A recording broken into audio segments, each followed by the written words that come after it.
Shri S Cohen ने श्री अरविंद आश्रम के प्रसिद्ध संगीतज्ञ श्री दिलीप कुमार राय के साथ इस विषय पर श्री भगवान के वार्तालाप का संग्रह किया।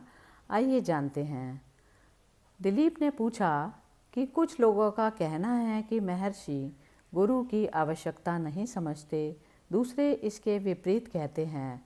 महर्षि की क्या सम्मति है? तब भगवान श्री रमण महर्षि कहते हैं, मैंने यह कभी नहीं कहा कि गुरु की कोई आवश्यकता नहीं। तब दिलीप पूछते हैं, श्री अरविंद प्राय यह कहते हैं कि आपका कोई गुरु नहीं है। भगवान ने इस पर कहा, यह इस बात पर निर्भर करता है कि आप गुरु किसे कहते हैं। आवश्यक नहीं कि गुरु मानवीय रूप में हो। दत्तात्रेय के 24 गुरु तत्व आदि थे। इसका अभिप्राय यह है कि संसार में प्रत्येक रूप उसका गुरु था। गुरु नितांत आवश्यक है। उपनिषदों का कथन है कि गुरु के अतिरिक्त अन्य कोई भी मनुष्य को मानसिक और इंद्रिय ज्ञान के जंगल से पार नहीं करा सकता।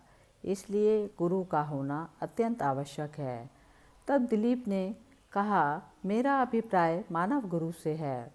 महर्षि के कोई मानव गुरु नहीं थे। इस पर भगवान ने बताया, शायद किसी समय मेरे भी मानव गुरु रहे हों। क्या मैंने अरुणाचल की प्रशस्ति में गीत नहीं गाए? गुरु क्या है? गुरु भगवान या आत्मा है। पहले व्यक्ति भगवान से अपनी इच्छाओं की पूर्ति के लिए प्रार्थना करता है। फिर एक ऐसा समय आता है जब वह इच्छा पूर्ति के लिए नहीं बल्कि स्वयं भगवान के लिए ही प्रार्थना करता है। इस प्रकार भगवान व्यक्ति की प्रार्थना के उत्तर में गुरु के रूप में उसका मार्गदर्शन करने के लिए मानवीय या अमानवीय किसी न किसी रूप में प्रकट होता है। एक बार किसी दर्शनार्थी ने कहा कि स्वयं श्री भगवान का कोई गुरु नहीं था। इस पर उन्होंने कहा कि यह आवश्यक नहीं कि गुरु मानव रूप में ही हो, परंतु ऐसा बहुत कम देखने में आता है। श्री वी वेंकटरमण के साथ वार्तालाप के दौरान उन्होंने यह स्पष्टतः स्वीकार किया कि वे गुरु हैं। उन्होंने एक बार उनसे पूछा था, दो बातें आपको करनी हैं। प्रथम तो अपने से बाहर गुरु की खोज करना और फिर अंदर गुरु की खोज करना। पहली खोज आपने पहले ही कर ली है। परंतु जिस प्रकार उन्होंने मेरे वक्तव्य की स्वीकृति द्वारा गुरु की पुष्टि की, वह अधिक स्पष्ट थी। आश्रम में कुछ सप्ताह रहने के बाद मैंने देखा कि श्री भगवान वस्तुतः गुरु हैं और वे लोगों की दीक्षा देते हुए तथा उनका मार्गदर्शन करते हैं। मैंने यूरोप के अपने मित्रों को इस संबंध में पत्र लिखकर सूचित किया।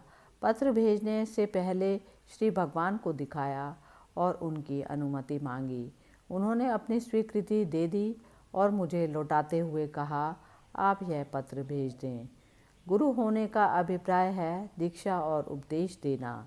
ये दोनों अविभाज्य हैं। दीक्षा के प्रारंभ कार्य के बिना उपदेश नहीं होता। दीक्षा का तब तक कोई अभिप्राय नहीं जब तक कि इसके बाद उपदेश ना किया जाए। इसलिए कभी कभी प्रश्न यह रूप धारण कर लेता था, श्री भगवान उपदेश देते हैं या दीक्षा। जब श्री भगवान से यह प्रश्न किया जाता कि क्या वे दीक्षा देते हैं, तब वे इस प्रश्न का सीधा उत्तर नहीं देते थे। अगर उत्तर ना में होता तो वे निश्चय ही ना कह देते, परंतु अगर हाँ कहते तो दीक्षा के लिए अनुचित मांगों से बचाव कैसे होता और कुछ मांगों की स्वीकृति और अन्यों का निषेध आवश्यक हो जाता। इस प्रकार व्यक्तियों को स्वयं निर्णय ना करने देकर श्री भगवान का यह निर्णय स्वच्छंद प्रतीत होता। उनका उत्तर देने का सर्वसामान्य रूप मेजर चैडविक को दिए गए उत्तर में देखा जा सकता है। दीक्षा के 3 प्रकार हैं, स्पर्श द्वारा, दर्शन द्वारा और मौन द्वारा। श्री भगवान प्रायः यह एक अव्यक्तिक सैद्धांतिक वक्तव्य दिया करते थे जिसमें विशिष्ट प्रश्न का उत्तर निहित था। यह वक्तव्य सर्वविदित है।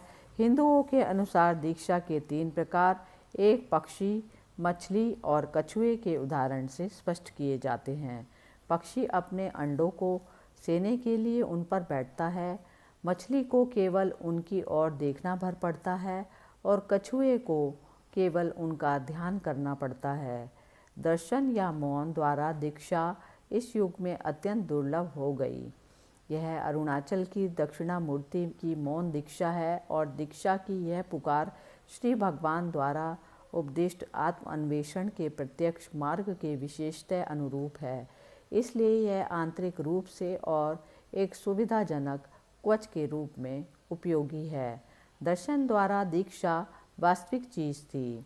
श्री भगवान भक्त की ओर मुख करके स्थित और एकाग्र दृष्टि से देखते, उनके नेत्रों की ज्योति और भक्ति भक्त की विचार प्रक्रिया को भेद कर उसके अंतरतम में प्रवेश कर जाती। कई बार ऐसा लगता जैसे कोई विद्युत धारा किसी में प्रवेश कर रही हो या शांति या प्रकाश पुंज प्रवेश कर रहे हों। एक भक्त ने इस प्रकार वर्णन किया, एकाएक भगवान ने अपने देदीप्यमान और पारदर्शी नेत्र मेरी ओर किए। इससे पहले मैं देर तक उनकी ओर नहीं देख सकता था। अब ना जाने कितनी देर तक मैं उन विकट और आश्चर्य में नेत्रों की ओर सीधे देखता रहा। उन्होंने मुझे एक प्रकार के स्पंदन में जकड़ लिया जिसे मैं स्पष्टता सुन सकता था। इसके बाद भक्त के हृदय में सदा उदात्त भावना का और अजय विश्वास का प्रादुर्भाव होता था कि भगवान ने उसे अपनी शरण में ले लिया। अब से वे ही उसके संरक्षक और मार्गदर्शक हैं। जो व्यक्ति इस तथ्य से परिचित थे वे जान जाते थे कि इस प्रकार की दीक्षा कब घटित होती है, परंतु यह सामान्यतः गुप्त रूप से होती। यह वेद मंत्र उच्चारण के समय हो सकती थी जब बहुत कम लोग देख रहे होते थे, या सूर्योदय से पूर्व, या उस समय जब उनके निकट कोई व्यक्ति ना होता था। थोड़े व्यक्ति होते, भक्त के मन में श्री भगवान के निकट जाने की प्रेरणा होती।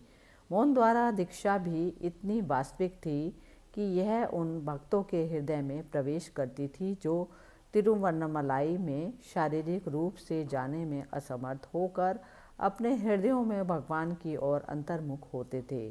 कई बार यह दीक्षा स्वप्न में दी जाती, जैसे कि नटेश मुदालियर को दी गई थी।